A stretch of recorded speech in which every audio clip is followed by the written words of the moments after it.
Buenas noches a todos los colegiados y médicos que nos acompañan nuevamente en nuestra sesión académica de esta noche. Se tocará un tema muy importante en la práctica clínica de todos los que nos dedicamos a esto de la medicina. El día de hoy se hablará del síndrome cardiorrenometabólico y el tamizaje renal. Si bien sabemos, hay una relación bidireccional entre los riñones, el corazón y todo el sistema cardiovascular. Esta entidad es muy compleja. La disfunción puede ser primaria a nivel cardíaco y afectar riñones, viceversa. Entonces, es de verdad un tema muy apasionante, muy interesante. Tiene una alta prevalencia y sabemos que también puede llevar a una alta mortalidad. Por ello, es importantísimo realizar un adecuado tamizaje renal. En esta noche, el doctor Rubén Osvaldo Silva Tinoco nos hablará de este tan importante tema. El doctor Silva es médico especialista en medicina interna y endocrinología. Tiene una alta especialidad en diabetes y metabolismo. Es egresado del Instituto Nacional de Ciencias Médicas y Nutrición Salvador Subirán. Es director de la clínica especializada en el manejo de la diabetes del Gobierno de la Ciudad de México y también investigador miembro del Sistema Nacional de Investigadores. Y sin más, los dejo con el experto que nos hablará en esta noche de síndrome cardiorrenometabólico. Adelante, doctor Silva. Bienvenido.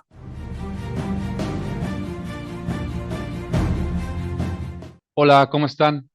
Un gusto estar este día con ustedes. Agradezco mucho la invitación y confío que ustedes se encuentren muy bien.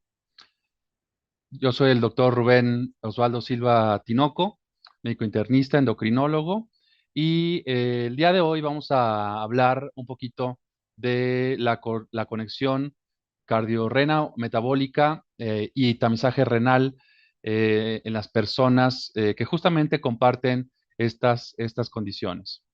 Esta es mi declaración acerca del conflicto de intereses para esta sesión y los invito a que en los próximos minutos revisemos justamente el peso que tiene desde el punto de vista poblacional, el impacto en la salud que tienen las enfermedades asociadas a diabetes, eh, la conexión que existe justamente entre la enfermedad cardíaca y la disfunción renal, y cómo esto se traduce en la necesidad de ofrecerle a los pacientes un abordaje holístico, integral, para justamente mejorar el pronóstico y los desenlaces en salud de las personas que atendemos todos los días. La intención al final de esta sesión es que identifiquemos herramientas útiles para justamente cambiar el pronóstico hacia un mejor pronóstico en nuestros pacientes. Eh, Muy brevemente, la prevalencia de diabetes en México se ha ido incrementando. Este es el último dato de la Encuesta Nacional de Salud 2022, 18.3% de la población adulta. Uno de cada tres ni siquiera se sabe diagnosticado. Cuando la prevalencia en otros lugares del mundo es apenas del 10.5 en promedio, en México tenemos prevalencias muchísimo más altas. Y no solamente se trata de la cantidad de personas, sino que desafortunadamente el impacto en la salud parece ser más aparatoso en nuestra población. Observen cómo en este mapa de calor, los países que tienen este rosita son los países que tienen, y azul, son los que tienen la mayor prevalencia, la mayor cantidad de personas que tienen una muerte prematura antes de los 60 años por diabetes, y en ese grupo de países se encuentra nuestro país. Otra forma de medir el impacto que tienen las enfermedades en las poblaciones es a través de la carga de la enfermedad, entendido por los años de vida saludable perdidos. Es decir, una suma de muerte prematura que condicionan las enfermedades y los años de vida perdidos por discapacidad. Y observen cómo en este mapa, estos países, otra vez en este mapa de calor, que tienen ese color rosa o rojo más intenso, son los países que tienen más carga de la enfermedad, es decir, más años de vida saludable perdidos, y en ese país, en ese grupo de países se encuentra justamente México, ¿no? Por arriba, en un valor de tasa ajustada por cada 100,000 habitantes, ustedes pueden ver cómo estamos muy por arriba de países como Brasil, China, India, Estados Unidos, cualquier país europeo o sudamericano, estamos por arriba en cuanto al impacto en años de vida saludable perdidos. Y si lo analizamos también a nivel del continente americano, observen otra vez el mapa de calor, el rojo, el impacto mayor por carga de la enfermedad en años de vida saludable perdidos, ajustados a una población por cada 100,000 habitantes, la misma historia, ¿no? México, tristemente, en los primeros lugares. De igual forma, en el último análisis que tenemos de la carga global de la enfermedad, observen cómo, que corresponde al año 2021, fue en COVID la principal causa de muerte, pero después de eso observen cómo cardiopatía isquémica, diabetes y enfermedad renal crónica siguieron en la cantidad de personas afectadas por estas condiciones. Hoy estamos hablando de diabetes, de corazón y de riñón, y observen cómo ahí están estas tres entre las primeras 5 causas de muerte, pero al mismo tiempo, si hablamos de años perdidos por muerte prematura, otra vez, en los primeros 5 lugares, enfermedad renal crónica, diabetes, cardiopatía isquémica. De tal forma que estas enfermedades son el principal problema de salud en nuestro país y debemos seguir buscando estrategias para ofrecerles los mejores abordajes diagnósticos y terapéuticos a nuestros pacientes si queremos realmente incidir en su pronóstico de forma individual, pero también a nivel poblacional. Si habláramos de enfermedad renal crónica, el panorama no es muy diferente. Y otra vez, en el estudio de carga global de la enfermedad, observen cómo México se encuentra en una tasa ajustada por cada 100,000 habitantes entre aquellos pacientes que mueren o fallecen por causas atribuidas a enfermedad renal crónica de diferentes etiologías, incluyendo la asociada a diabetes, como lo podemos ver en este mapa recientemente publicado en el análisis de carga global de la enfermedad 2021, publicado hace un par de meses, en diferentes estados. El color naranja hace alusión a la etiología por diabetes tipo 2 y las otras causas de enfermedad renal crónica.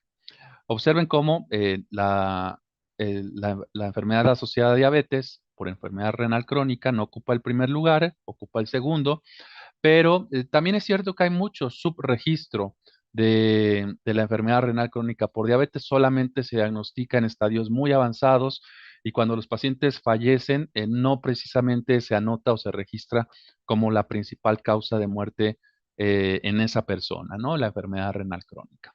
Ahora bien, todos debemos de entender, de comprender que las enfermedades metabólicas, renales y cardiovasculares están íntimamente y estrechamente relacionadas, porque comparten factores de riesgo y hay mucha sobreposición de etiologías. Son condiciones estrechamente relacionadas, como les comentaba, y no se puede explicar, por ejemplo, que una persona que tenga alguna condición metabólica como diabetes, obesidad o resistencia a la insulina, estas condiciones no se traduzcan en un mayor riesgo o una conexión con la enfermedad cardiovascular, con la insuficiencia cardíaca, con la hipertensión, pero al mismo tiempo con afectación renal, sea enfermedad renal crónica, la presencia de daño renal traducido en la presencia de albuminuria o proteinuria, y todas estas estén conectadas entre sí mucho, les repito, mucho, muy estrechamente, de tal forma que al intentar atender a una persona que vive con alguna de estas condiciones, debemos de estar pensando en justamente la presencia o el impacto que pudiera estar teniendo todas estas condiciones. Y si todavía no las tiene, la posibilidad de que sucedan, pues se convierten en una posibilidad mucho, mucho, muy alta. Esto es lo que sucede. En esta imagen ustedes pueden ver en una línea del tiempo de izquierda a derecha cómo las personas empiezan a tener situaciones o factores de riesgo como obesidad, hipertensión, debutan con diabetes y años después puede ser identificada la cardiopatía isquémica, la enfermedad cardiovascular aterosclerótica y de la mano empezar a aparecer el daño o la disfunción renal. En aquellos pacientes que tienen justamente esta situación de daño renal, van a presentar sin lugar a dudas eventos cardiovasculares, a lo mejor algunos de ellos agudos o letales, que de una forma mucho más prematura, es decir, antes, si tienen enfermedad renal, comparado con aquellos pacientes que a lo mejor sí tenían ciertos factores de riesgo, pero que no tenían esta afectación o daño renal. De tal forma, ustedes pueden ver cómo tener o padecer, además, enfermedad renal crónica se traduce en un riesgo significativamente más aparatoso de presentar eventos cardiovasculares letales o más graves comparado con alguien que no tiene este problema a nivel renal. Y por eso hablamos del continuum del riesgo cardiovascular en diabetes. Lo ideal sería aspirar a que podamos mover a un poco más estas curvas, que no estén tan empinadas, que no condicionen la aparición de eventos cardiorrenales de forma prematura. Y eso lo podemos actualmente modificar justamente con un abordaje integral, atendiendo todos los factores de riesgo cardiorrenal y metabólico, justamente para que el paciente no tenga estas situaciones de salud de una forma prematura, y también la aparición de complicaciones que se traduzcan en un mayor costo y sobre todo en un mayor deterioro de su calidad de vida. Uno de los mensajes este día es justamente cómo estos dos órganos están estrechamente relacionados, y parte de esta relación o interconexión patológica pues pudiera estar precipitado justamente en un contexto de alteraciones metabólicas, como pudiera ser el escenario de diabetes. Y bajo esta lógica, a todos nos queda claro que cuando un riñón empieza a disfuncionar, la parte inferior de su pantalla puede haber o favorecerse el diagnóstico de hipertensión, la retención hídrica, esto condicionar alteraciones en la poscarga y precarga que se traduzcan en cambios estructurales y funcionales, llámese disfunción diastólica o sistólica, que terminen por favorecer alteraciones en la función y estructura del corazón. Y si el corazón enferma, también puede haber alteraciones en la poscarga y la precarga, manifestados por bajo gasto o congestión, eh, precipitarse un estado proinflamatorio que finalmente favorezca que se condicione el daño renal, eh, caracterizado por albuminuria, o una disminución de la tasa de filtrado glomerular. Y de esta forma, en un ambiente, ustedes ven al centro de la imagen, donde además hay estrés oxidativo, disfunción endotelial, microangiopatía, activación del sistema renina-angiotensina, hiperactividad simpática, pues se estén retroalimentando estos dos fenómenos o mecanismos fisiopatológicos, generando una disfunción el uno versus el otro, y condicionando al mismo tiempo un envejecimiento prematuro caracterizado por fibrosis, que se traduzca en que la claudicación justamente de estos dos órganos. A todos nos queda claro que la enfermedad cardiorrenal puede ser la primera comorbilidad más frecuente en la diabetes tipo 2. Como ustedes lo ven en este estudio, un seguimiento de más de 1 millón de personas con diabetes, los siguen a lo largo del tiempo, y se puede documentar después de 4.5 años como la principal complicación que sucede en esta población es justamente la enfermedad renal crónica y la insuficiencia cardíaca. En pacientes que no tenían ninguna de estas alteraciones cardiorrenales, las primeras que sucedieron fueron justamente la presencia de enfermedad renal crónica y la insuficiencia cardíaca. De tal forma que es muy importante tener esta visión proactiva de tratar de identificar o prevenir con intervenciones de forma oportuna justamente que esto suceda. Todos entendemos perfectamente bien cuál es la historia natural de la nefropatía diabética. Si bien no el 100% de los casos van a tener este comportamiento, sí, la mayoría pueden cursar con esta presión, sobre todo si el paciente no tiene este control de los factores de riesgo de progresión renal.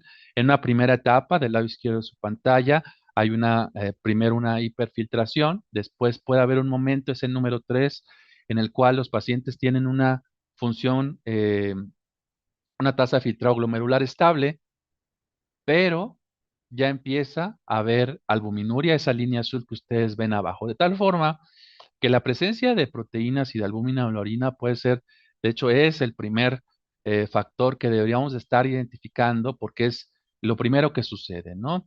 Muchas de las veces queremos empezar a tratar pacientes ya cuando tienen una caída de la tasa de filtrado glomerular, donde daño ya está muy avanzado y a veces el beneficio de ofrecerle tratamientos más de forma oportuna pudiera ser ya algo tarde.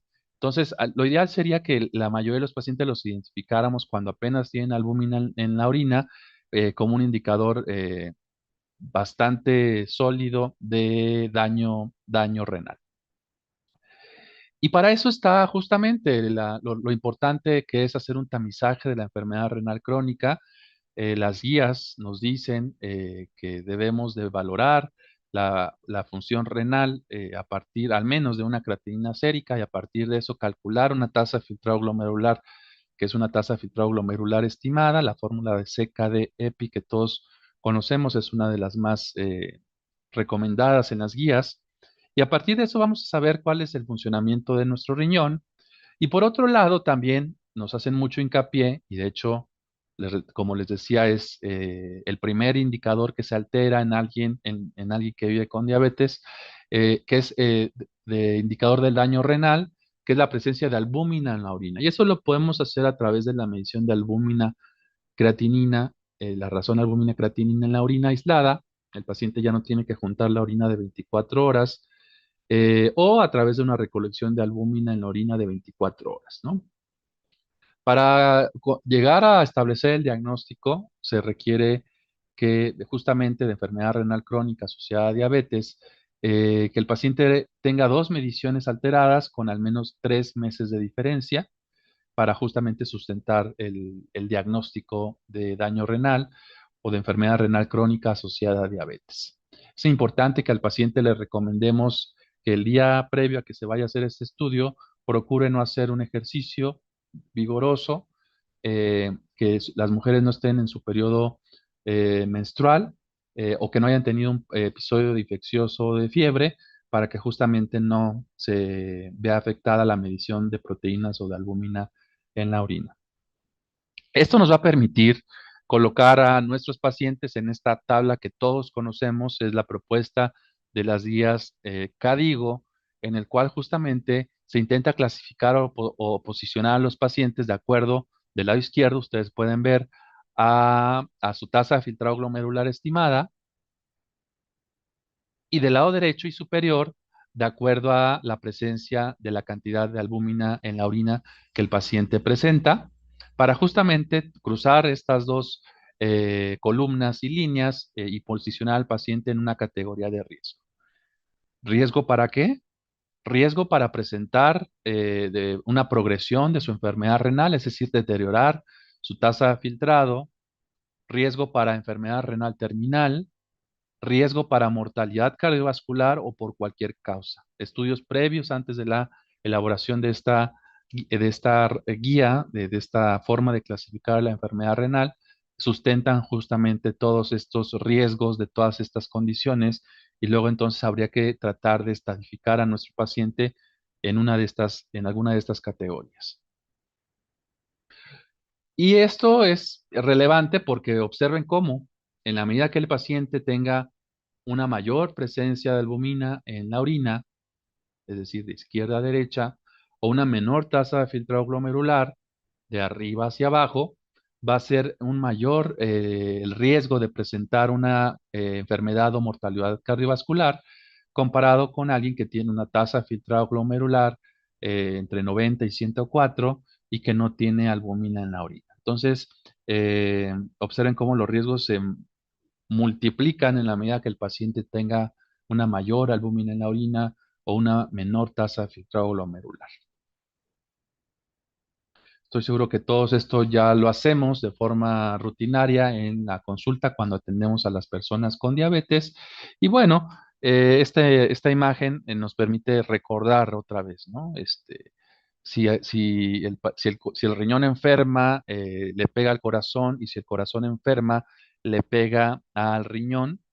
Luego, entonces, esta conexión cardiorrenal debe ser considerada como una relación estrecha en la salud y en la enfermedad. Y derivado de este entendimiento que tenemos actualmente acerca de esta conexión entre lo metabólico, lo renal y lo cardiovascular, eh, y derivado también de la llegada de nuevos fármacos, se ha establecido una propuesta que aparece en las guías de la ADA y de la Sociedad Europea para el Estudio de la Diabetes, que estoy seguro que ustedes conocen muy bien. De 2 años para acá aparece este círculo de la atención que nos propone un abordaje holístico centrado en la persona para el manejo de la diabetes.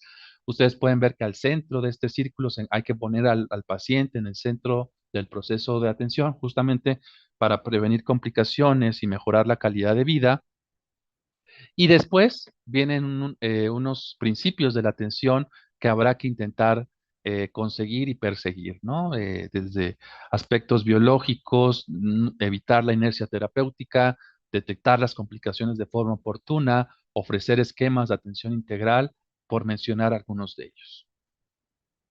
Y en el siguiente nivel ya nos hacen recomendaciones más dirigidas al tratamiento farmacológico, eh, pensando, sin olvidarnos de lo importante que es el control de la glucosa, el manejo del peso corporal, lo importante que es el manejo de los factores de riesgo cardiovascular y derivado de la evidencia generada a partir del desarrollo de nuevas moléculas, intentar ofrecer al paciente también estrategias farmacológicas de protección cardiorrenal.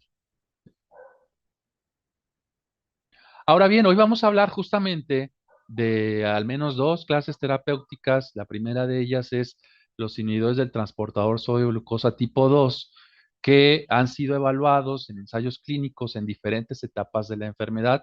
A estas alturas es una clase terapéutica muy bien posicionada, que como ustedes pueden ver en pantalla en diferentes estudios clínicos, el Canvas, el EMPA-REG, el DAPA, el Credence, el DAPA-CKD, han logrado justamente evidenciar estos beneficios de protección cardiorrenal en pacientes que no precisamente estaban tan enfermos, que tenían a lo mejor algunos indicios, un conjunto de factores de riesgo cardiovascular o cardiorrenal, pero también en pacientes con enfermedad renal o cardiovascular avanzada. Entonces, a estas alturas no se puede entender que una persona a la cual estemos aspirando a ofrecerle una terapia no cuente con un inhibidor del transportador sodio-glucosa tipo 2, y que sea candidato a recibir esta terapia para protegerlo, sobre todo si es de alto riesgo de un episodio cardiovascular, principalmente insuficiencia cardíaca, o de prevenir el daño renal y evitar la progresión a una enfermedad renal terminal. Y justamente uno de estos estudios es el estudio Credence. Es un estudio, el primer estudio que hubo con un diseño enfocado en evaluar los desenlaces renales en pacientes con diabetes y que ya tenían enfermedad renal crónica establecida. Se evaluaron pacientes que tenían albuminuria, como ustedes pueden ver en pantalla, una albuminuria relevante de más de 300 miligramos sobre gramo, que tenían tasas de filtrado glomerular por arriba de 30, y el objetivo primario era evaluar un desenlace compuesto renal que incluía la aparición de la enfermedad renal terminal, la duplicación de la creatinina sérica o la muerte renal o cardiovascular. Les repito, es el primer estudio que tuvo un diseño específico para evaluar desenlaces renales en una población con enfermedad renal asociada a diabetes. Y de ahí lo interesante, ¿no? Es un estudio que ya tiene algunos años de haberse publicado. Esta es parte del diseño. Un grupo de pacientes recibió canaglifosina 100 miligramos y el otro grupo no recibió esta terapia farmacológica. Y bueno, no les puedo mostrar todos los desenlaces medidos, pero fue evidente que los pacientes que tenían canaglifosina, ustedes lo van a ver en su pantalla en azul, tuvieron una mayor disminución de hemoglobina glicada, tuvieron un efecto positivo en la presión arterial sistólica mayor que el placebo, tuvieron una diferencia discreta, pero mayor que el placebo en cuanto al peso corporal, y también una disminución de la relación albúmina-creatinina, es decir, una mayor disminución de la albuminura que tenían los pacientes. Pero ¿qué pasó en el desenlace primario? Este desenlace que les comentaba compuesto de desenlaces renales. Evidentemente, los pacientes que recibieron canaglifosina fueron pacientes que tuvieron menos riesgo al paso de los meses, al paso de los años, de presentar este desenlace primario comparado con justamente no recibir canaglifosina. Fue un estudio de más de 4.000 pacientes y observan cómo el uso de canaglifosina estuvo asociado a una menor posibilidad de presentar alguno de más bien este desenlace primario compuesto, ¿no? Lo que fue pues bastante revelador, ¿no? Le repito, por el diseño y las características de la población estudiada, que estoy seguro que muchos de ustedes, cualquiera de nosotros, tiene en el consultorio, ¿no? Pacientes con diabetes y que ya tienen albúmina en la orina y que además tienen algunos otros factores de riesgo para enfermedad cardiovascular y renal, se pudieran beneficiar justamente de terapias de este tipo. Si hablamos del desenlace de enfermedad renal crónica terminal, también hubo menos riesgo en el grupo con canagliflozina. Y si hablamos de todo, de un resumen de los desenlaces renales que ustedes ven en pantalla, observen cómo también si está a la izquierda del uno, el desenlace, el uso de canaglifosina se comporta como un factor protector y observen cómo el uso de canaglifosina en todos estos desenlaces que ustedes ven en pantalla, incluyendo la necesidad de diálisis, trasplante renal, fue menor en los pacientes que utilizaron canaglifosina. El efecto en la tasa de filtrado glomerular igual, al principio este comportamiento habitual en las primeras semanas de disminuir abruptamente la tasa de filtrado glomerular, pero en seguimientos más prolongados observen cómo la caída de la tasa de filtrado glomerular es 3 veces mayor en aquellos que no usan canaglifosina, ¿no? Como ustedes lo ven en pantalla. Y este comportamiento muy parecido entre las diferentes terapias de esta clase terapéutica, ¿no? Los inhibidores del transportador sodio-glucosa tipo 2. Pero en este mismo estudio también se evaluaron los desenlaces cardiovasculares mayores, esos que ustedes ven en pantalla, y de igual forma.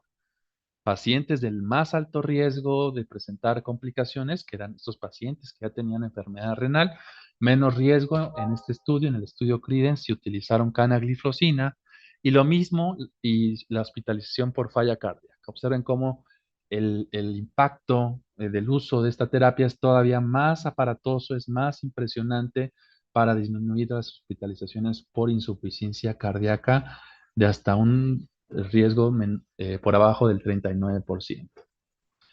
Y bueno, esta molécula del lado izquierdo se había utilizado previamente como prevención primaria, en pacientes que no tenían la enfermedad renal, que fue el estudio Canvas, que también ustedes han escuchado. Del lado derecho estuvimos al estudio Credence para prevención secundaria, y se vuelve a corroborar justamente el beneficio de protección renal en los pacientes que utilizaron canaglifosina. Y cabe mencionar que dentro de los inhibidores de SGLT2, estos factores, estas razones de riesgo bastante aparatosas, ¿no? Y bastante significativas. Muy bien, todos entendemos perfectamente a estas alturas también cómo funcionan los inhibidores del transportador sodio-glucosa tipo 2. Eh, Además, canaglifosina es el único que además tiene esta inhibición dual de inhibir el transportador de glucosa tipo 1. Es un beneficio agregado de esta molécula, pero debemos tener claro que el impacto más relevante en cuanto a protección renal y también al efecto hipoglucemiante es justamente derivado de bloquear el transportador sodio glucosa tipo 2 y sobre todo de hacerlo a nivel renal. Justamente como ustedes lo ven en pantalla, en el túbulo contorneado proximal se bloquea esta reabsorción de glucosa que tenemos todas las personas, incluyendo también las personas con diabetes.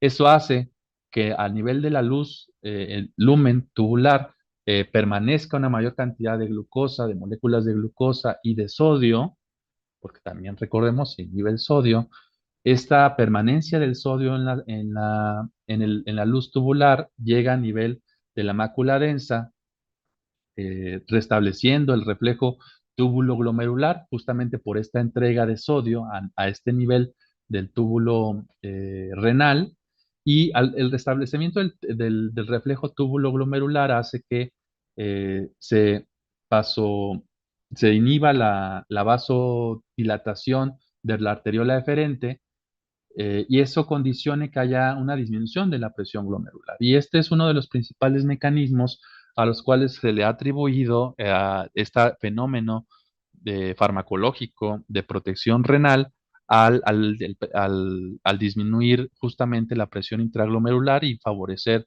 una permanencia, una mayor, pues una vida más prolongada de la unidad funcional del riñón, que es la nefrona, ¿no? Y derivado de eso, pues el paciente excreta más sodio y glucosa por la orina, con todos los beneficios que esto lleva, además de bajar los niveles de glucosa y perder algunas calorías a expensas de la glucosuria. De tal forma que nos debe quedar claro que uno de los principales mecanismos es de protección renal y cardiovascular es la eliminación incrementada de sodio.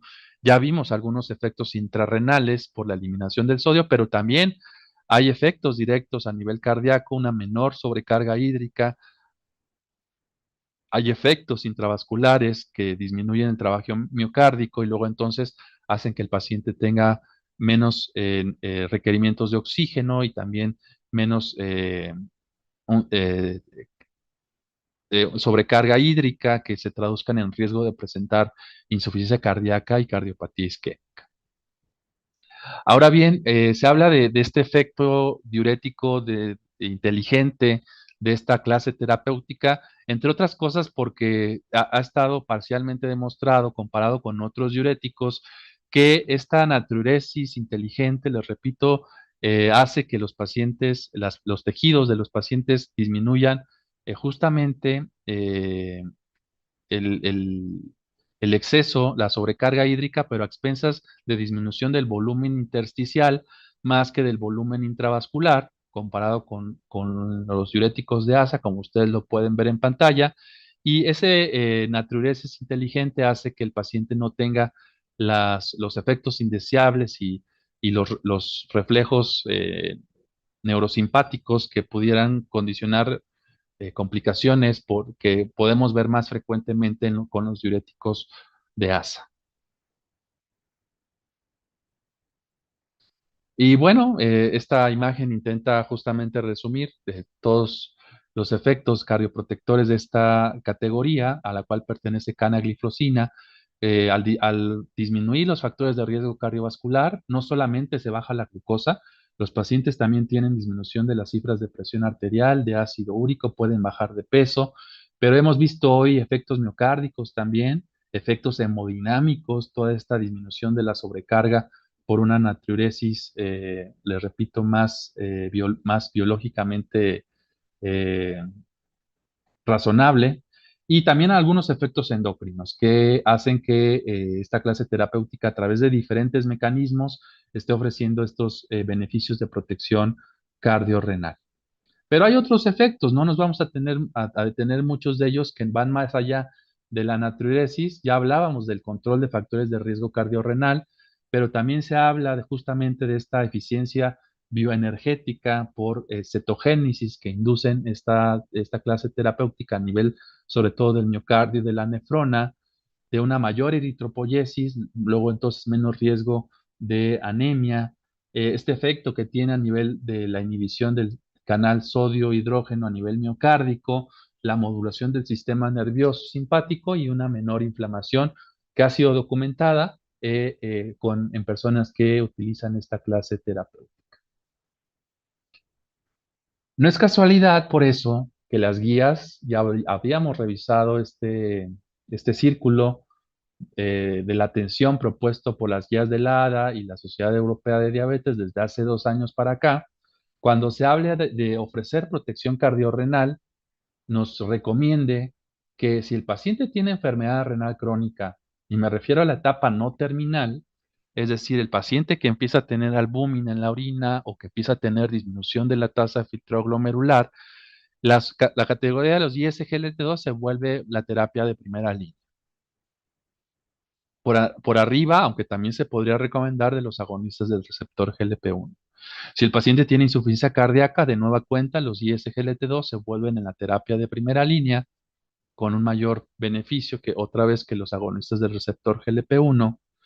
Si el paciente tiene enfermedad cardiovascular aterosclerótica, ahí sí la competencia está un poquito más reñida y se puede llegar a recomendar un poquito más los agonistas del receptor GLP-1, aunque también los inhibidores de SGLT2 por la evidencia que han tenido o demostrado estas dos clases terapéuticas, y por ahí se menciona también a pioglitazona, sobre todo para prevención de nuevos eventos cerebrovasculares, y en pacientes con alto riesgo cardiovascular, cualquiera de las dos categorías. De tal forma que esto, pues, ya se venía trabajando de algunos años para acá, pero en años todavía más recientes, el posicionamiento en las guías y en las directrices de atención, pues, ha estado todavía más fundamentado, y por eso yo les decía que no se puede entender que una persona con alguna de estas características, que pudieran ser muchas, no cuente con alguna de estas clases terapéuticas con la intención de justamente mejorar la posibilidad de tener estos desenlaces adversos. Por eso también aparecen en las guías CADIGO, estas guías que diseñan o que dirigen, coordinan los nefrólogos. Esta última actualización se publicó de finales de 2022. No olvidarnos que la piedra angular del tratamiento no deja de ser algunas modificaciones en el estilo de vida, pero cuando hablamos de enfermedad renal crónica asociada a diabetes, los ISGLT2, si el paciente filtra por arriba de 20 mililitros minuto, deben de ser considerados como tratamiento de primera línea. La metformina se puede seguir utilizando si el paciente filtra por arriba de 30, pero debe de ir acompañado, en este caso, de un inhibidor del transportador sodio-glucosa tipo 2, como ustedes lo pueden ver en pantalla. Si el paciente no alcanzara una meta o siguiera con algunos problemas relacionados a albuminuria o descontrol hipertensivo, habría que ir intensificando el tratamiento, pero en la actualidad una piedra angular en el tratamiento sí, ya lo es los inhibidores del transportador sodio-glucosa, pues ya a nivel de guías. Y es que es bastante evidente todos los estudios con las diferentes moléculas. Yo hoy les he hablado de Credence, que es el estudio de canaglifosina, que ustedes pueden ver en pantalla. Y recientemente también se hacía un análisis de justamente cómo podríamos relacionar este beneficio de disminución de hospitalización por insuficiencia cardíaca y muerte cardiovascular. Y en este trabajo, publicado a finales del año pasado, se demostraba cómo estos tratamientos lo que hacen es evitar que progrese la enfermedad renal, y esto está muy fuertemente asociado a un menor riesgo de insuficiencia cardíaca y muerte cardiovascular, y se asume que por cada 1 mililitro que se mejora o que se evita que avance la caída de la tasa de filtrado glomerular con el uso de ISGLT2, hay un 14% menos riesgo de insuficiencia cardíaca. Y observen cómo en pantalla una de las terapias que estuvo más asociada a una a una mayor, perdón, mejoría de la tasa de filtrado glomerular fue justamente canaglifosina en el estudio Credence. Y les decía yo que la evidencia ha sido muy contundente a este respecto, no solo con canaglifosina, también con dapaglifosina y con empaglifosina. Si tuviéramos que evaluar la protección para que un paciente no tenga insuficiencia cardíaca y muerte cardiovascular, es decir, desenlaces cardíacos en una persona con diabetes, observen cómo estos tres fármacos han demostrado disminuir la insuficiencia cardíaca y la muerte cardiovascular. Y si hablamos de ofrecerle al paciente con diabetes protección renal y evitar que le suceda un desenlace renal, de este desenlace renal compuesto que ya les platicaba yo, de duplicar la creatinina sérica, de tener un requerimiento de diálisis, de una caída significativa de la tasa de filtrado glomerular, de nueva cuenta. Canaglifosina, dapaglifosina y empaglifosina demostraron tener disminución en el riesgo de este desenlace renal compuesto. Estamos entonces ante una nueva era y por eso hoy se empieza a hablar, no sé si ustedes estén de acuerdo, de una glifosinación de las complicaciones asociadas a diabetes. Tristemente, antes de la llegada de estas nuevas terapias farmacológicas, era muy frustrante ver cómo solamente veíamos la evolución natural de la enfermedad, progresar, muchas veces sin poder meter las manos. A lo mejor los más jóvenes estarán ya muy familiarizados con esta posibilidad de detener que la enfermedad renal y cardiovascular avance, pero esto es relativamente reciente, ¿no? Hasta hace 5, 10, 15 años, muchas de las veces nos manteníamos como expectantes, si intentábamos mejorar la presión arterial, si intentábamos mejorar los niveles de glucosa, el estilo de vida, la alimentación, y a pesar de eso no veíamos los resultados que estamos viendo en la actualidad con estas nuevas terapias por el cual yo creo que nuestros pacientes y nosotros somos muy afortunados de estar viviendo esta nueva época. Y pues bueno, es muy evidente cómo esta relación patológica que están presentando y que se retroalimenta, hay un feedback continuo. Cuando se enferma el riñón, se enferma el corazón y luego el corazón también responde afectando más el riñón. Esta relación patológica nociva entre estos dos órganos en la enfermedad la podemos romper, al menos en algunos aspectos, como que ustedes seguramente visualizarán en pantalla, justamente con el uso de los inhibidores del transportador sodio-glucosa tipo 2. Déjenme mencionarles muy brevemente también aspectos relacionados al control de la glucosa, que también hace algunos años se intentó desechar, haciendo alusión de que no valía tanto la pena controlar la glucosa. Hoy el mensaje es muy diferente, el control glucémico es sin lugar a dudas una parte esencial de la atención y del tratamiento de las personas con diabetes. Y para eso, también creo que somos muy afortunados, estamos viviendo una época en la cual tenemos diferentes blancos terapéuticos para tratar la hiperglucemia. Esta es una de las últimas versiones que hay con respecto a todos los mecanismos fisiopatológicos que condicionan elevación de los niveles de glucosa. Ustedes van a ver ahí el efecto incretina, la glucosuria, el incremento en la reabsorción de glucosa, eh, aspectos relacionados a la falla de la célula beta pancreática, sin olvidarnos de la resistencia a la insulina. Y la ventaja de ahora es que casi para todos estos mecanismos fisiopatológicos que explican la hiperglucemia, hay terapias, ¿sí?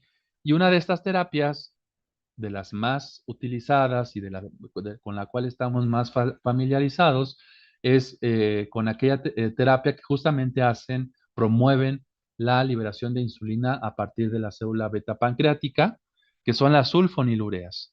Estos secretagogos que ya llevamos muchos años de experiencia utilizándolos, todos estaremos de acuerdo que son terapias bastante efectivas para bajar los niveles de glucosa, tanto los niveles de glucosa plasmática en ayuno como los niveles de glucosa postprandial.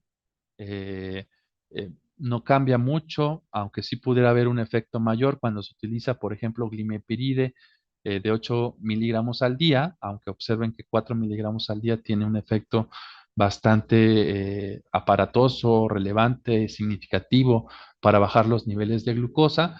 Y luego entonces se vuelve una terapia que pudiéramos seguir utilizando para mejorar, en este sentido, los niveles de glucosa, que como hemos revisado el día de hoy, también sigue siendo una piedra, una parte importante del tratamiento de este abordaje integral, holístico en las personas con diabetes. Esta es una línea del tiempo que se me hace muy interesante y que les quise mostrar el día de hoy, porque resume muy bien el, el- la, la evolución histórica que han tenido las sulfonilureas. Se empezaron a comercializar las sulfonilureas de primera generación, como ustedes pueden ver, en los años 50, tolbutamida, Con tolbutamida hubo un estudio donde los pacientes aparentemente tenían más eventos de infarto al miocardio. Después, en los 80 llegaron las sulfonilureas de segunda generación, dentro de ellas glimepiride y glicazida, y observen cómo ya estudios más serios, más formales, como el UCAPDS, el estudio Advance y el estudio Tosca, en los cuales se utilizaron sulfonilureas, dentro de ellas eh, glimepiride o glicazida, su uso no estuvo asociado a un mayor riesgo de enfermedad cardiovascular o de eventos coronarios agudos, como históricamente se les ha intentado posicionar como terapias que incrementan estos riesgos. La verdad es que cuando es una terapia que sigue siendo muy útil y que cuando se prescribe bien y cuando se titula de forma adecuada, nos puede ayudar mucho a mejorar la glucemia de las personas.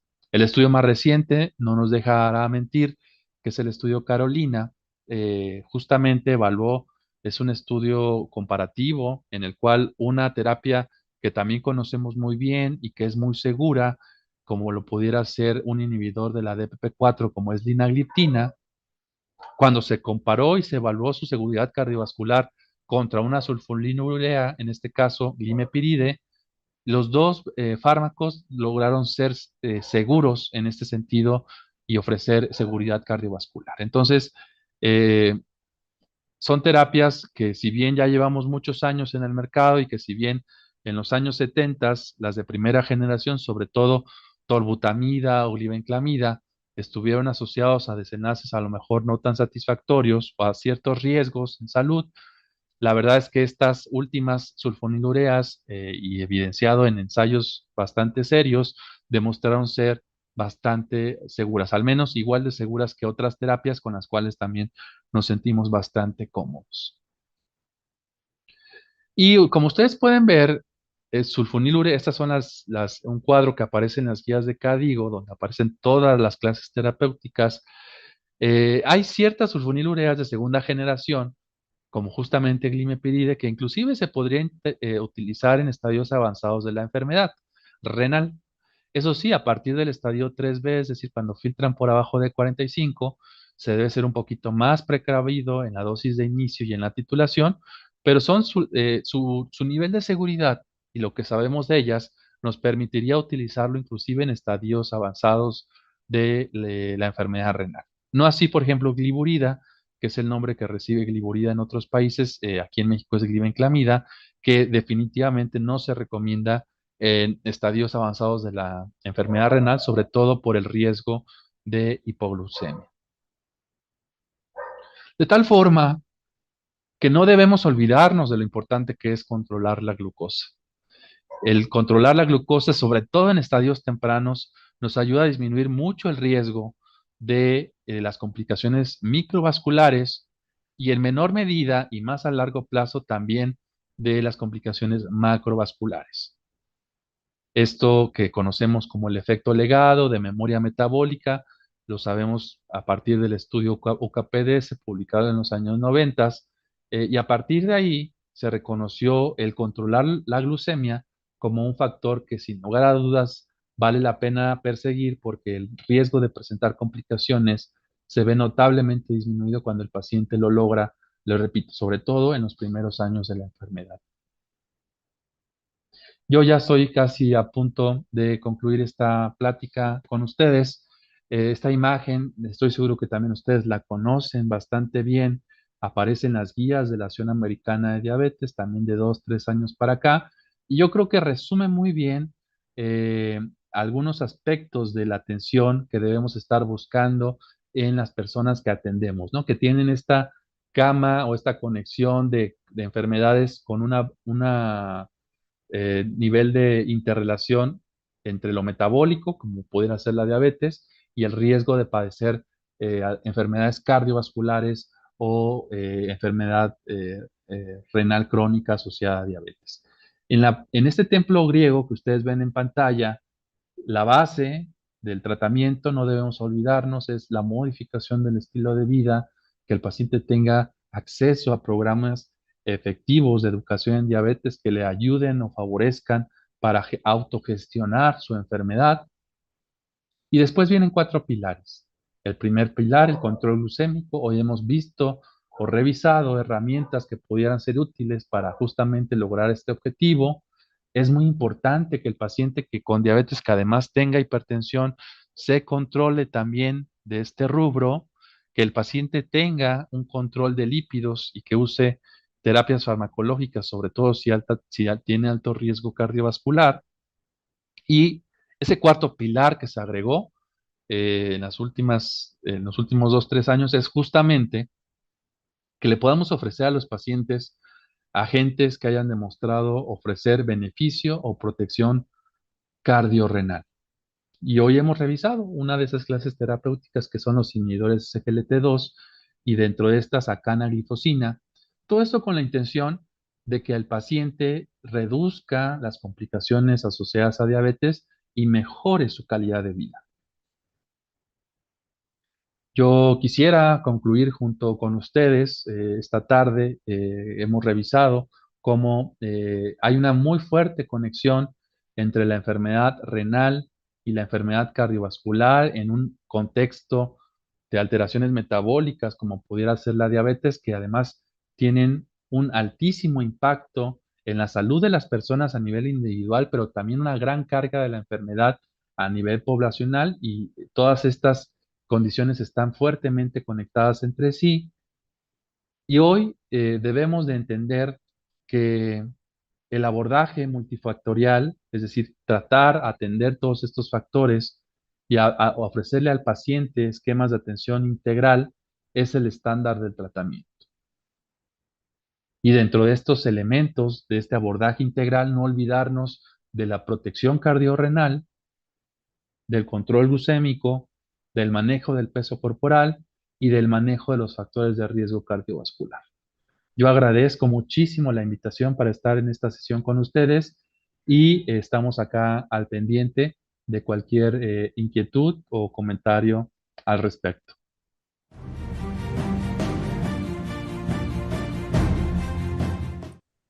Bueno, pues de nueva cuenta, buenas noches, muchísimas gracias por acompañarnos en esta sesión académica tan interesante que nos han compartido el día de hoy el doctor Silva, un invitado especial, como siempre tenemos, ¿no? En estas sesiones. También tenemos el gusto y el honor que nos acompañen esta noche nuestro presidente del Colegio de Medicina Interna de México, el doctor Morales, y bueno, como siempre, tenemos presencia en muchos lugares de la República Mexicana, desde muchas ciudades, prácticamente de todas las filiales. Estamos con aproximadamente casi 800 asistentes en esta plataforma, más los que están en otras redes sociales. Y, por supuesto, también nos acompañan de otros países. Están desde Perú, Bolivia, El Salvador, Ecuador, entre otros, acompañándonos también en esta noche, muy interesados en este tema. Y bueno, sin más, adelante, doctor Faustino, la bienvenida aquí a nuestro honorable ponente.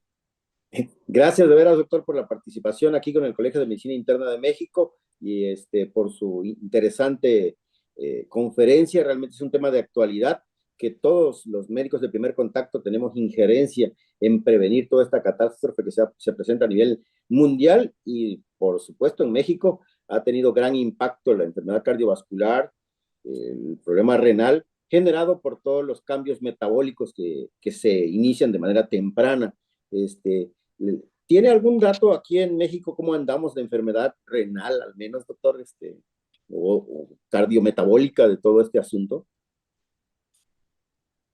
Sí, gracias por su amable invitación y presentación, doctora Karina Díaz, doctor Faustino Morales. Sí, revisábamos que la enfermedad renal es una de las principales causas de muerte en nuestro país. Eh, Varía mucho, brinca mucho de un año a otro, de acuerdo a las cifras oficiales del INEGI. En este último reporte que yo les mostraba del carga global de la enfermedad, la enfermedad renal ocupaba los primeros 5 lugares en el año 2021.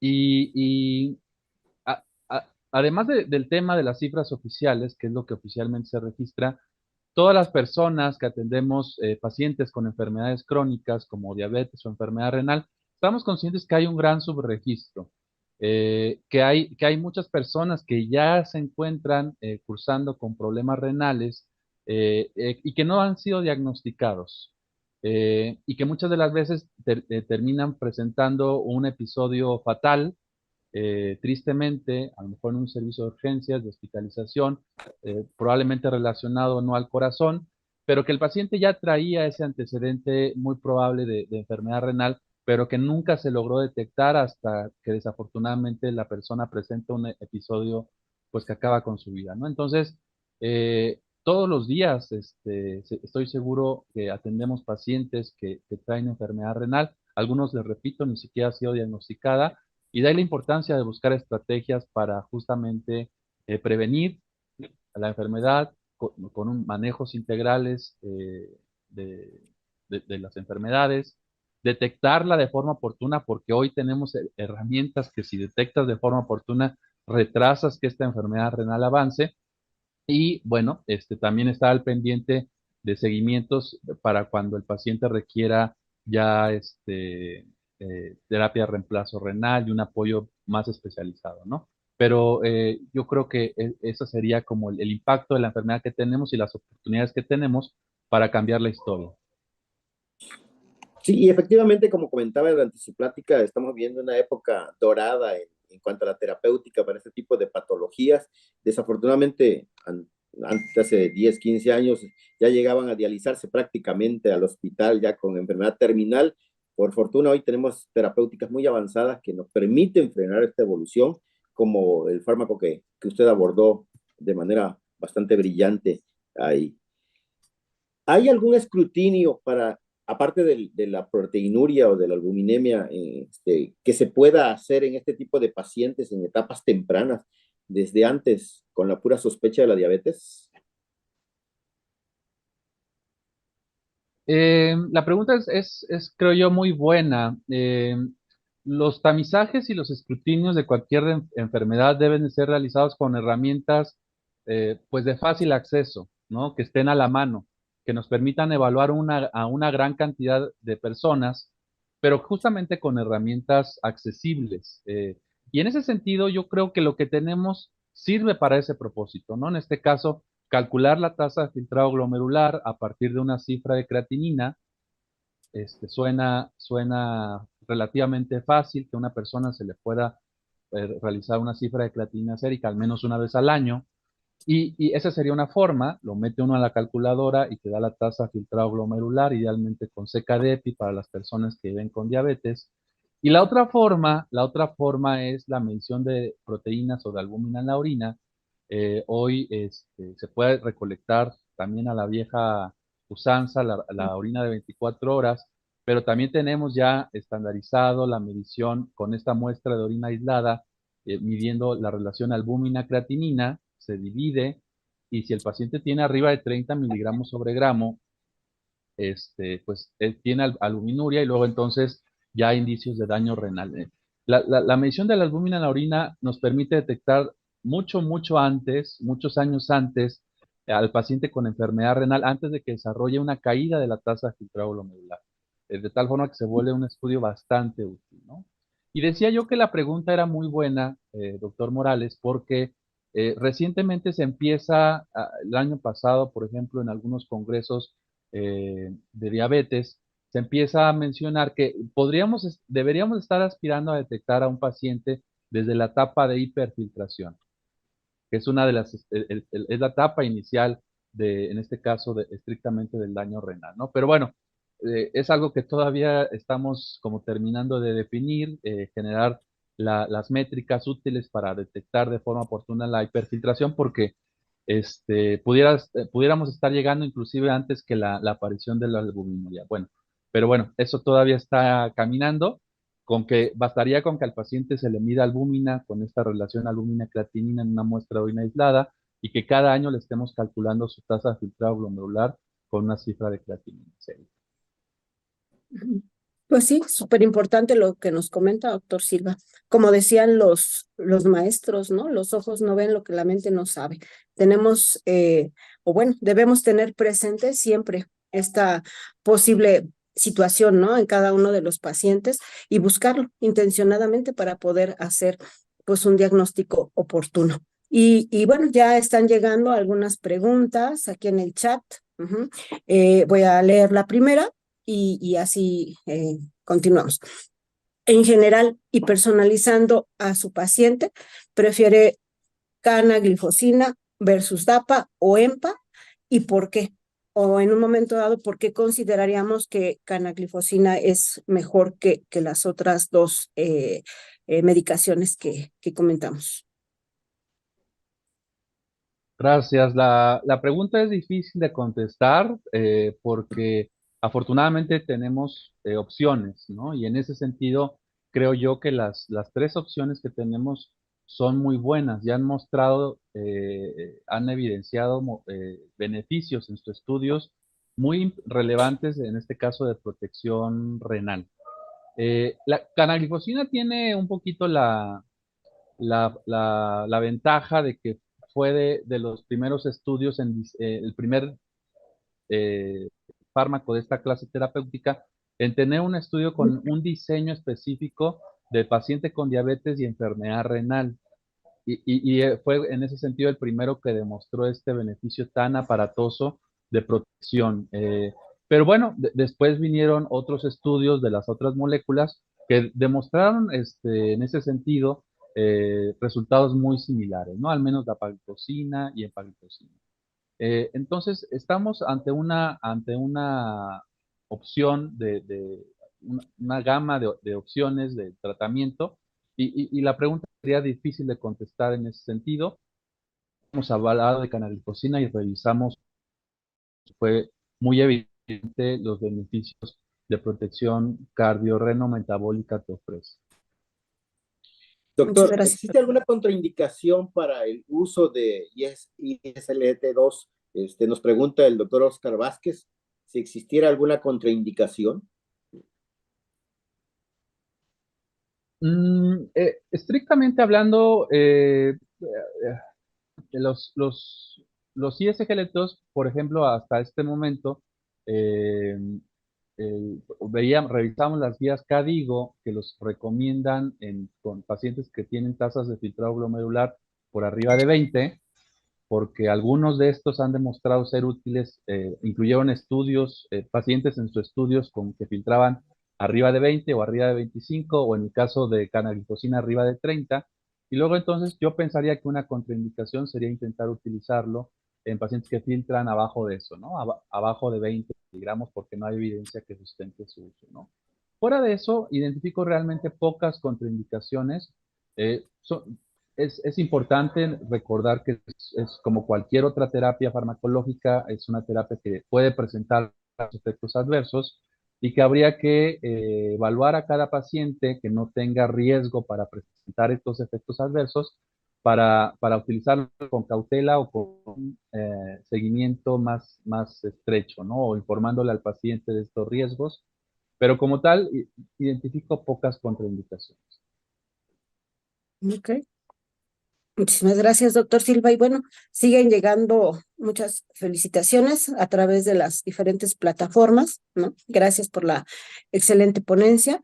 Y justo acaba de contestar la pregunta del doctor Miguel Ángel Martínez, ¿no? ¿Cuál es la razón para no indicar este tipo de fármacos cuando la función renal es menor de 20 mililitros minuto, ¿no? Y bueno, tenemos también preguntas a través de Facebook. El doctor Robert Ruiz Chumbiraico nos comenta lo siguiente. En una paciente octogenaria con diabetes y proteinuria no de rango nefrótico, ¿puede beneficiarse con este tipo de medicamentos? Sí, pensaría yo que sí. Digo, cada vez vamos a tener una mayor cantidad de pacientes que son bastante funcionales a edades avanzadas, que están teniendo envejecimientos relativamente saludables y van a llegar a arriba de los 70, de los 80, cercanos a los 90 años, en muy buenas condiciones de salud. Pues la pregunta yo la veo muy buena, porque nos vamos a estar preguntando si se benefician de este tipo de tratamientos, ¿no? Yo creo que habría que individualizar y si estamos pensando que esa persona pues es bastante funcional porque está teniendo un envejecimiento saludable, eh, yo le daría el beneficio de la duda si, pensando en disminuirles algunos riesgos de algún desenlace cardiovascular o renal, que generalmente son los que terminan pues con la vida de las personas en edades más avanzadas, en etapas más avanzadas de la vida, ¿no? Entonces, yo no lo vería mal, pero le repito, habría como que individualizar cada caso y vigilando a lo mejor algunos de los efectos adversos que pudieran acompañarse o ser de mayor relevancia en un adulto mayor. Muy bien, muchas gracias, doctor. Doctor Faustino. Sí, doctor, ¿habría algún beneficio en asociarlo con alguna otra terapia para frenar el deterioro renal y cardíaco eh, con estos fármacos? Sí, la pregunta es muy buena, doctor Morales, porque suena bastante atractivo con las nuevas terapias que tenemos, pues tratar de juntarlas para ofrecerle todavía mayor beneficio a nuestros pacientes. Esto apenas empieza a estudiar, hay reportes preliminares de estudios muy pequeñitos donde se están combinando estas terapias. Pero bueno, suena lógico porque son terapias que funcionan bajo mecanismos farmacológicos diferentes, ¿no? Y me refiero a estos fármacos que hoy se conocen como fármacos modificadores de la enfermedad, que son los inhibidores de SGLT2, que hoy revisamos uno de ellos, y los agonistas del receptor GLP-1, ¿no? Ya en el mundo real, estoy seguro que hay algunos pacientes que ya están utilizando las dos terapias farmacológicas y pues se vuelve bastante atractivo, ¿no? Utilizar estas terapias porque, bueno, funcionan bajo mecanismos farmacológicos distintos y luego entonces uno pensaría que, que ofrecen estos beneficios por separado y que al juntarlos a lo mejor podrían estar teniendo un efecto aditivo. Pero bueno, es algo que no está estudiado, tampoco es algo que podamos recomendar. Lo comento a relacionado a su pregunta, pero sí, coincido que se vuelve bastante atractivo utilizar estas nuevas terapias y bueno, no está contraindicado en las guías, ¿no? Sí, muy cierto. Y bueno, insisto, siguen llegando más felicitaciones, doctor Silva. Gracias. Y como siempre están conectados, como les comentaba, de muchas partes de la República, específicamente ahorita de Uruapan, el doctor Bernabé Heredia nos pregunta, sabiendo la inmensurable complejidad fisiopatológica de este síndrome cardiorreno-metabólico tan extenso que está clasificado del 1 al 5, considera que faltaría agregar un sexto tipo, sabiendo que muchos pacientes del tipo 5 hacen falla neurológica. ¿Qué opinión tiene al respecto, doctor Silva? Sí, la clasificación de los síndromes cardiorrenales originalmente fueron descritos pensando más en un contexto de pacientes hospitalizados que tenían fallas agudas, en este caso del corazón o del riñón, y que generaban diferentes fenotipos clínicos de presentación de estos síndromes, ¿no? Del síndrome cardiorrenal. Eh, Más recientemente también se ha llevado al paciente que no precisamente hospitalizado, al paciente ambulatorio, y también da como para explicarlo, ¿no? Este daño crónico y esta interconexión, interrelación que hoy hemos revisado de estos dos órganos. Habría que ver específicamente a qué se refiere el doctor, pero coincido que pudiera haber más fenotipos biológicos, perdón, clínicos de la expresión del síndrome cardiorrenal y seguramente en alguno de ellos tendría cabida la manifestación o la repercusión neurológica.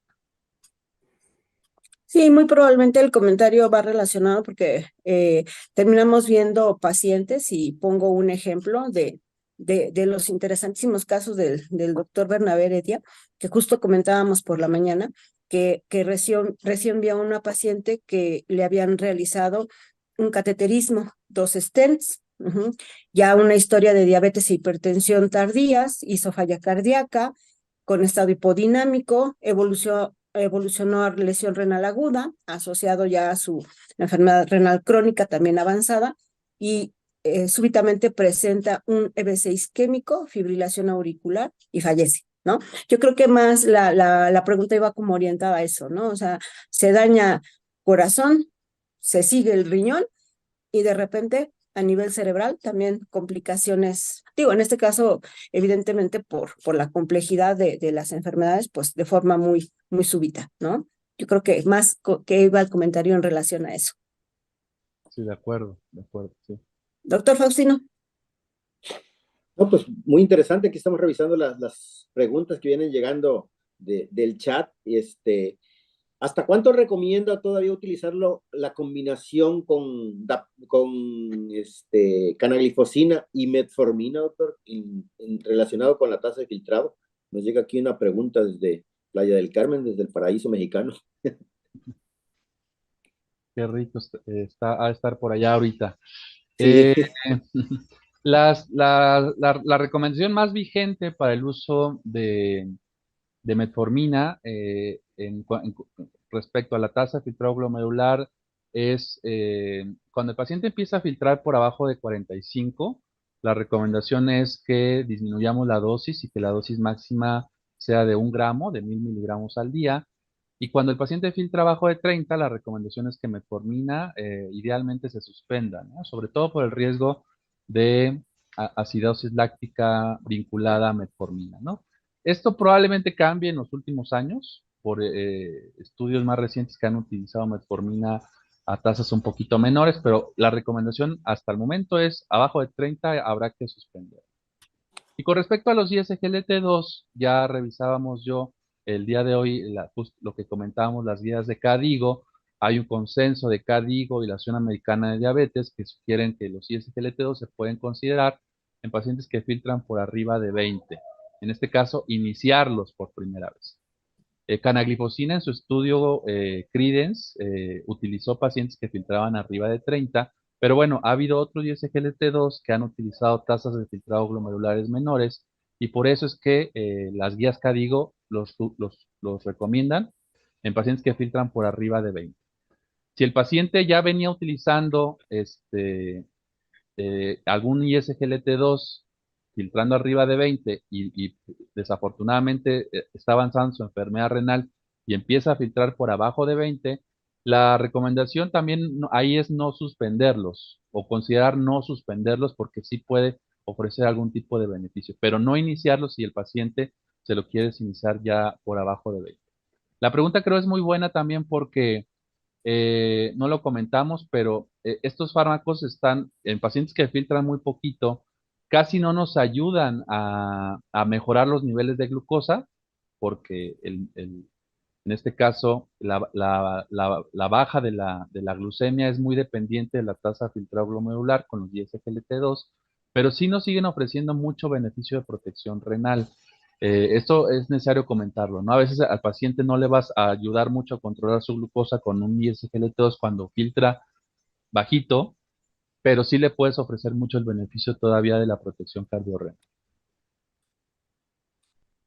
Muy bien, muchas gracias, doctor Tinoco, por su comentario.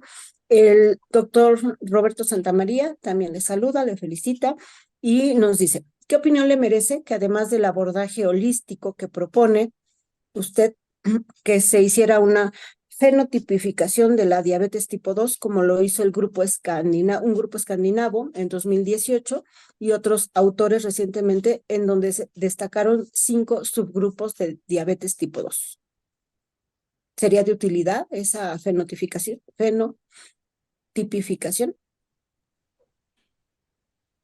La pregunta es muy interesante porque se vienen muchas cosas relacionadas a medicina de precisión y en diabetes es un campo pues bastante fértil, tierra fértil para tratar de identificar perfiles, fenotipos específicos de la diabetes. Hoy hemos intentado eh, explicar la diabetes tipo 2 de una sola forma, pero hoy sabemos que dentro de la diabetes tipo 2 hay muchos fenotipos biológicos.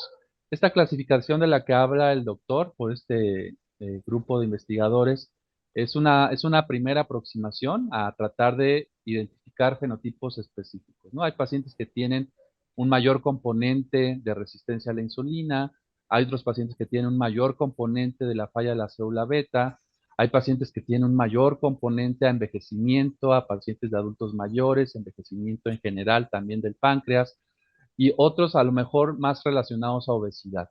Eh, eh, y bueno, suena bastante interesante esa aproximación diagnóstica, ese abordaje diagnóstico que se propone, pero hasta este momento, bueno, lo que utilizaron fueron pruebas diagnósticas para identificar estos fenotipos que no están tan al alcance de la atención rutinaria, convencional, las herramientas que tenemos en el día a día a la mano, ¿no? Pero bueno, es muy probable que más adelante se simplifiquen y con herramientas más útiles podamos identificar fenotipos biológicos y de la misma forma, identificando estos fenotipos, podamos ofrecer al paciente terapias que hayan sido más útiles o recomendaciones que hayan sido más útiles para ese fenotipo biológico en particular.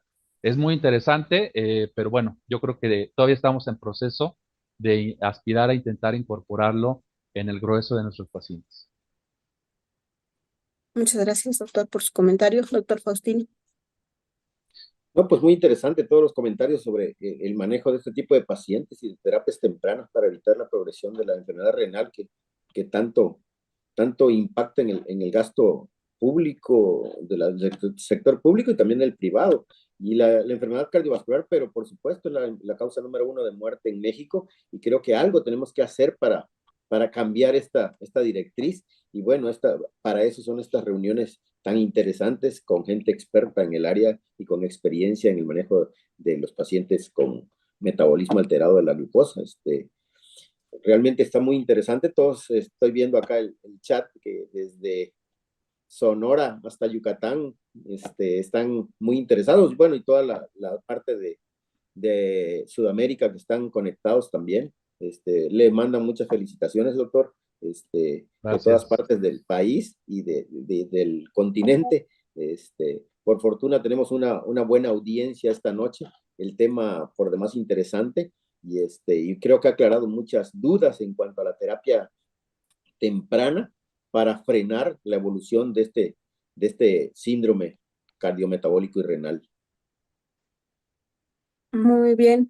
Bueno, aquí voy a tratar de conjuntar dos preguntas que hacen en Facebook, de parte del doctor Solís, que nos acompaña del norte del Estado de México, y también por parte de Oscar Arce.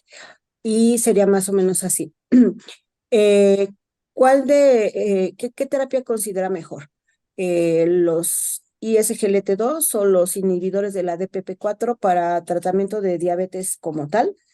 Y si en un momento dado, por ejemplo, el dar al mismo tiempo ISGLT2 e insulinas tiene algún beneficio agregado en el control de la glucosa, en la función renal o en frenar, pues este síndrome cardiorrenometabólico.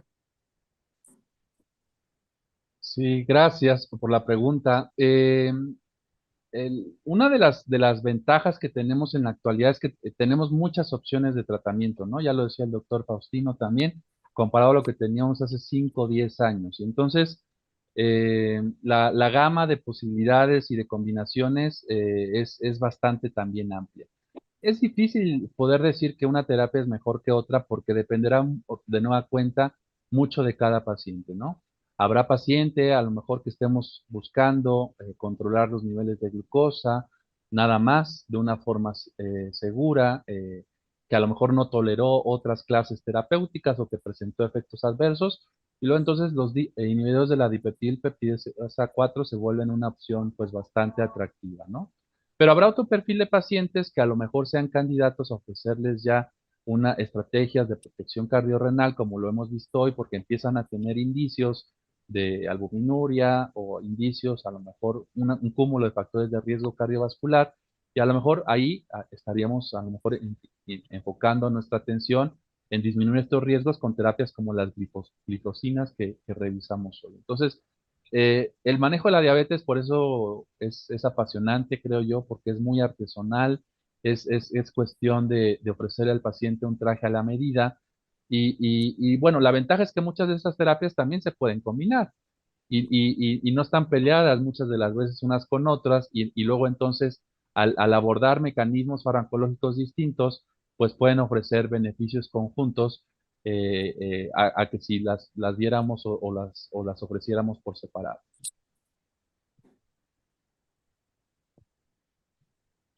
Muy bien, doctor Faustino. Hay creo que más preguntas en el chat. No sé si alcanzamos a ver alguna otra.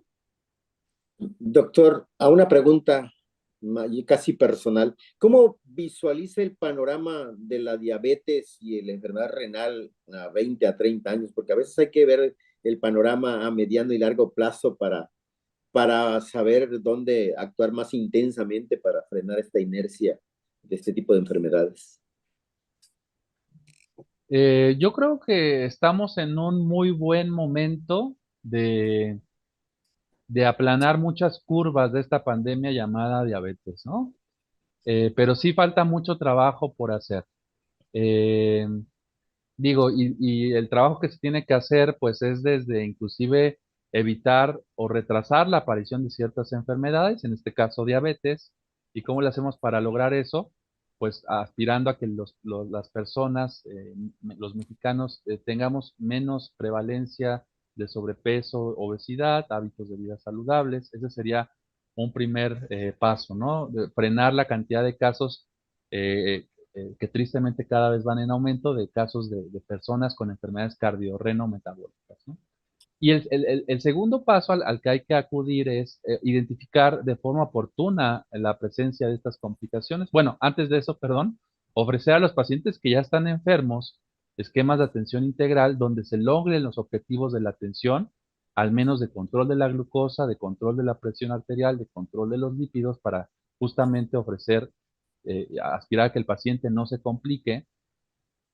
El tercer paso sería identificar de forma oportuna la presencia de estas complicaciones en estadios iniciales para ofrecerles justamente estas terapias modificadoras de la enfermedad y frenar justamente que evolucionen tan rápido a estadios terminales, ¿no? de estas complicaciones. Entonces, hay mucho por hacer, pero bueno, yo creo que con las herramientas que tenemos ahorita, sí podríamos vislumbrar, en la medida que estas otras cosas sucedan, aplanar de la misma forma que se aplanaban las curvas por COVID, aspirar algún día a aplanar las curvas en una primera instancia por la pandemia de diabetes y sus consecuencias. Sí, sin duda. Y es, como comentábamos desde un inicio, súper importante estar no nada más empapados, ¿no? Dominar este tema del tamizaje, pero sin duda también tenemos grandes retos que enfrentar.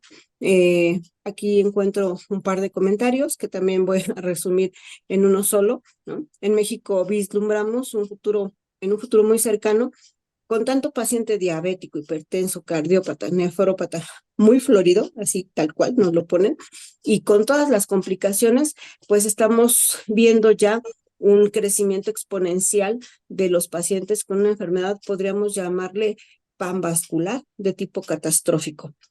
Es cierto, tendríamos que frenar, ¿no? De alguna manera, pues también aquí le ponen llamado como un jinete del apocalipsis, dicho metafóricamente, pero tenemos enfrente, insisto, muchas complicaciones, ¿no? Como que un sistema de salud que está saturado y con múltiples carencias. Los pacientes, aunque se vean de manera particular, no siempre se tienen los recursos necesarios para poder solventar este tipo de terapias. Por lo tanto, pues no están al alcance siempre de todos los pacientes que lo necesitan. Y enfrente de todo, bueno, un tema ahí muy de idiosincrasia del mexicano, ¿no? Que pareciera que hacemos todo lo contrario a cuidarnos, ¿no? En lugar de tener buenos hábitos de alimentación y ejercicio, todo pareciera que quisiéramos que esto avanzara más rápido. Que nos preguntan, bueno, ¿qué opinión tendría al respecto en frente de esta, ahora sí que triste realidad? Eh, Digo, yo creo que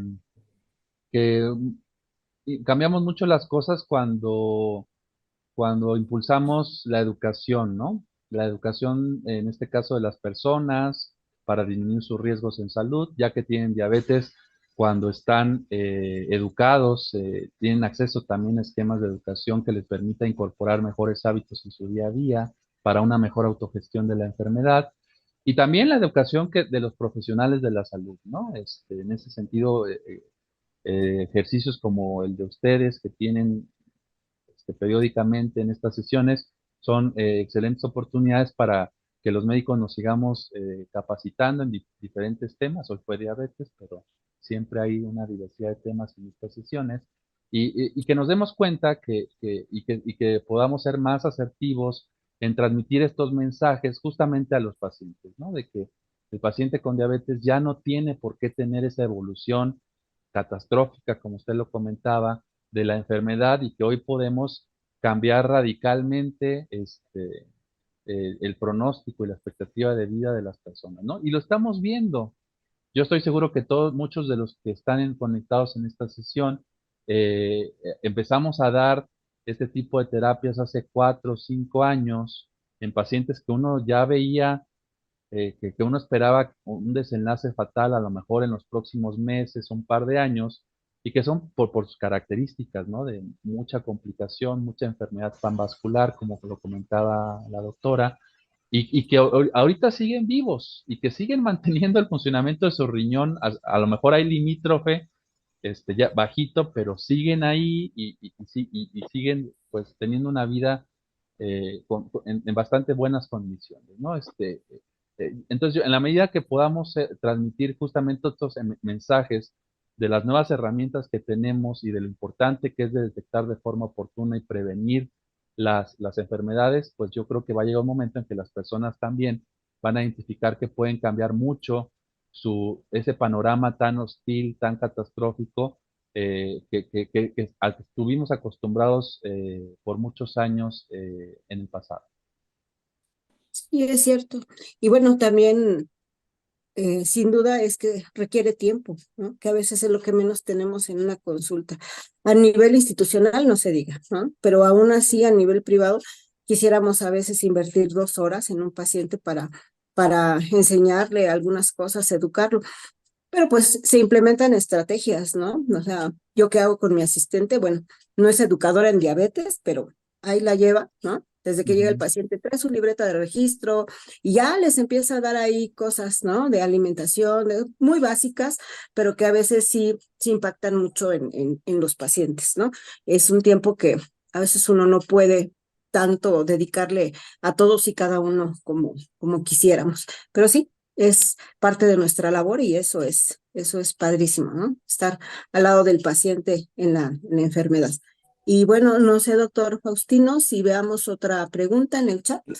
Sí, más que una pregunta, un comentario, que estos foros para hacer divulgación de la ciencia, del conocimiento acá del doctor que es experto en esta área, el tener este foro de médicos de primer contacto, que son los que ven el grueso de la población mexicana, creo que hacer la divulgación de todos estos estudios que ya están bien estructurados es parte de la difusión de la ciencia y creo que es lo que tenemos que hacer todos los médicos y todas las agrupaciones médicas en divulgar esta ciencia para ir creando conciencia gradualmente, en ir educando no solo al paciente, a la familia y a la sociedad en general.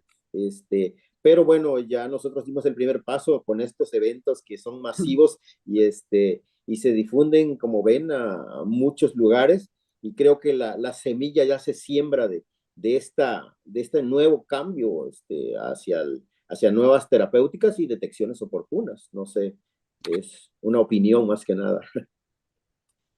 Sí, sí, sin duda, Más que de muy acuerdo, más aceptable. que de acuerdo. Así es. Y bueno, Sabemos que el día de hoy estamos más enfocados en esta clase terapéutica de los ISGLT2, pero bueno, surgen dudas de cualquier manera, ¿no? Porque estamos hablando de corazón, de riñones.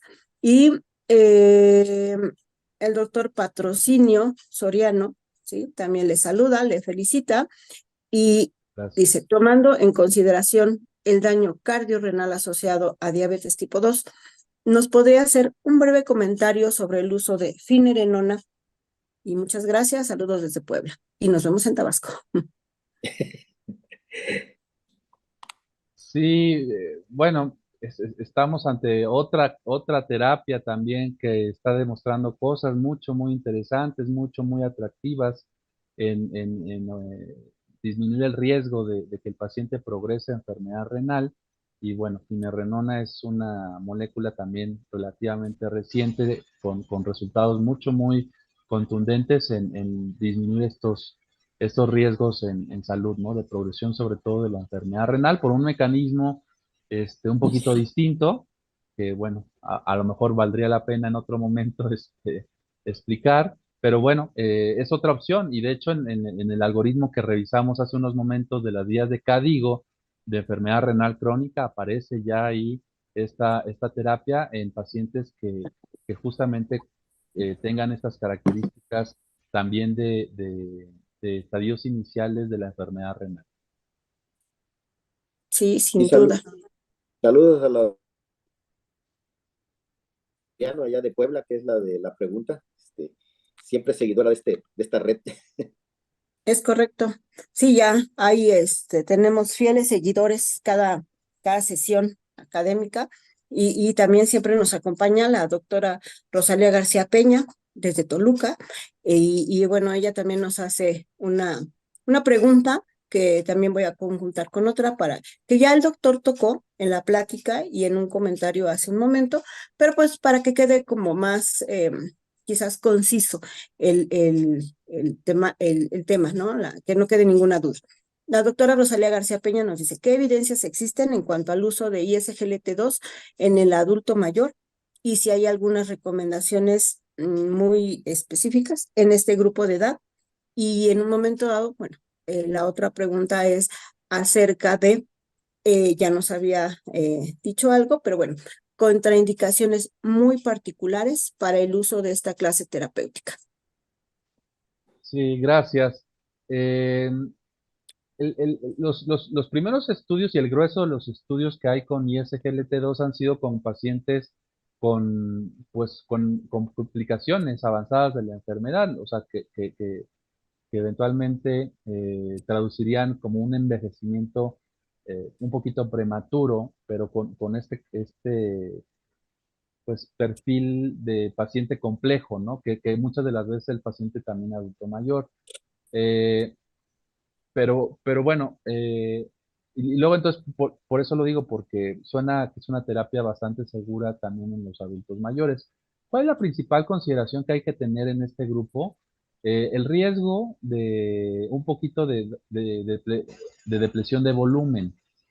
Eh, Hoy revisábamos que al final del día los ISGLT2 son una especie de natriurético, de que generan natriuresis, y si bien es una natriuresis un poquito más eh, biológicamente compatible con la vida, eh, no se escapa el riesgo de que los pacientes cursen con datos, por ejemplo, de hipotensión, particularmente en los pacientes que ya vienen utilizando otro tipo de diuréticos. Entonces, a lo mejor ahí es el riesgo quizás más relevante que habría que considerar en los adultos mayores, datos de riesgo de presión de volumen en pacientes que ya vienen usando algún diurético, y luego entonces datos de hipotensión, riesgos de caídas y todo lo que esto implica, ¿no? Entonces, sería como la consideración más relevante en un paciente adulto mayor, pero bueno, habrá siempre que individualizar, no todos los pacientes precisamente tienen este perfil de riesgo,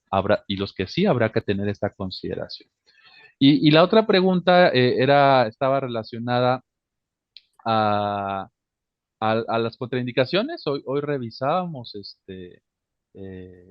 por ejemplo, el tema de la tasa de filtrado glomerular, y fuera de eso, a lo mejor no es una contraindicación como tal, pero la invitación sería tener a lo mejor algún tipo de precaución en, eh, en pacientes con antecedentes de infecciones de vías urogenitales de repetición, ¿no? Sería otro perfil de paciente en riesgo.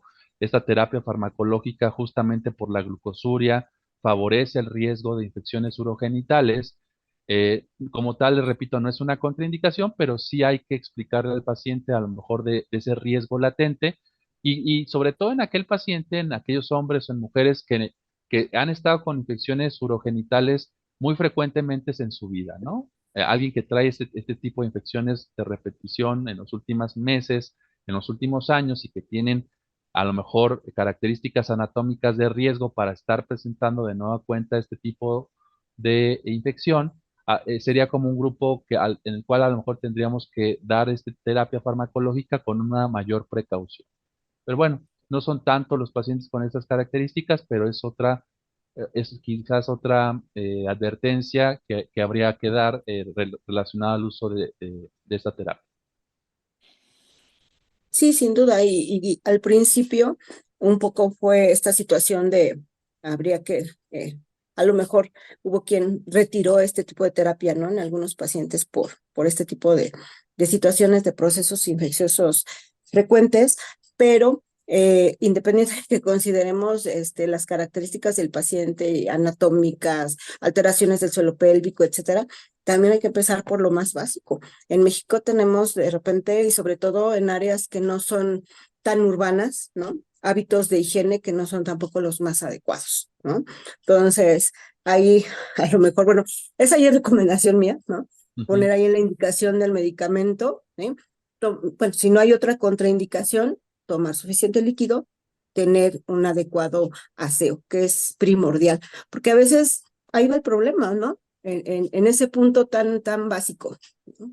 Pero bueno. De acuerdo, y forma parte de las recomendaciones, ¿no? De el inicio del tratamiento, dar estos aspectos pequeñitos que usted comenta de educación y de higiene para justamente disminuir estos riesgos.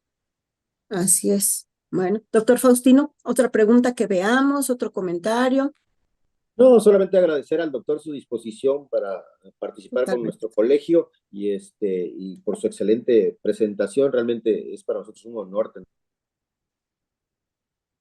tenerle aquí en este foro, doctor, a través de esta plataforma. Creo que se divulga muy bien la ciencia y creo que llega a todos los rincones del país. Por fortuna ya tenemos esta herramienta de participación en línea y que ha sido muy útil, que llegó con la pandemia y que creo que nos ha ayudado al gremio médico a difundir todo este tipo de temas que tienen bastantes aristas y la gente que tiene experiencia puede dar un mejor punto de vista de estas enfermedades. Gracias, doctor, por su participación y no tengo más que agregar. Al Pues sí, contrario, no hay más preguntas. Adelante, doctor Silva, y de hecho, bueno, ya con este comentario final nos despedimos, y de verdad muchísimas gracias. Ha sido por demás interesante, ¿no? Y creo que siempre aprendemos cosas nuevas en este tipo de sesiones y agradecemos toda la disposición que ha tenido para compartirnos en esta noche. Y si nos quiere hacer un comentario final. pues nada más, agradecer mucho la invitación, y particularmente a ustedes, doctora Karina Díaz, doctor Faustino Morales, al Colegio Mexicano de Medicina Interna, y esperando haber contribuido a estos objetivos justamente de divulgación y de educación médica continua tan importantes para, pues justamente al final del día, estamos para mejorar la vida de los pacientes, y yo creo que este tipo de estrategias ayudan a lograr ese objetivo, ¿no? Muchas gracias y que tengan excelente noche. Muchísimas gracias, doctor Silva, doctor Morales, y gracias a todos los que nos han acompañado en esta noche hasta el final, más de 800 finalmente, y yo creo que más todavía porque no terminamos de contabilizarlos todos aún. Y bueno, los esperamos la siguiente semana, una sesión también muy interesante acerca de todas aquellas cosas que hacemos y que a veces no tienen una razón de ser en la práctica de la medicina. Será de verdad muy interesante. Así que, como siempre, no falten. Muchísimas gracias a todos. Muy buenas noches. Buen descanso. Buenas noches, gracias a Entonces, todos.